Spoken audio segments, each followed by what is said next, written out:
Hello everyone, তো এটা হচ্ছে কালকের ভিডিও। তো এই যে আমার বোন করেছিল শিবরাত্রির উপোস, আর আমরা চলে এসেছিলাম আমাদের পাড়ার মন্দিরে।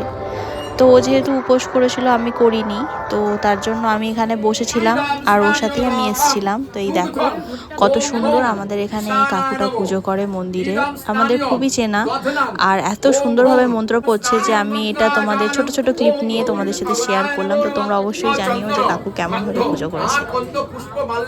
নিবেদয়ামি ওম নমঃ শিবায় নব বিষ্ণুর নব বিষ্ণুর নব বিষ্ণুর নব পরমহং নিজের করছে পরিষ্যে দিদি মূলানি মিষ্টানানি নিবেদয়ামি শিবে সর্বার্থ সাধিকে শারণ্যে ব্রহ্মাকে গৌরী নারায়ণী নমস্তুতে নমো ব্রাহ্মণ দেবায় গো ব্রাহ্মণ হিতায় চ জগদ্ধিতায় শ্রীকৃষ্ণায় গোবিন্দায় নমো নমঃ কৃষ্ণ বন্ধু জগৎপতে গোপেশ গোপিকা কান্ত রাধা কান্ত নমস্তুতে ওম নমো মহাদেবায় নমো নমঃ ওম নমো গৌরাঙ্গমানেশ্বরায় নমো নমঃ ওম নমঃ শিবায়।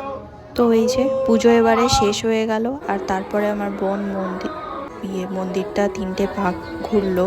শিব মন্দিরটা, তারপরে এটা দুর্গা মন্দিরও আছে পাশে, দুর্গা মন্দিরটা দিয়ে ধূপ আর মোমবাতিগুলো যেখানে বাইরে জ্বালানো হয়, এই যে দেখতে পাচ্ছ এখানে জ্বালিয়ে দিল।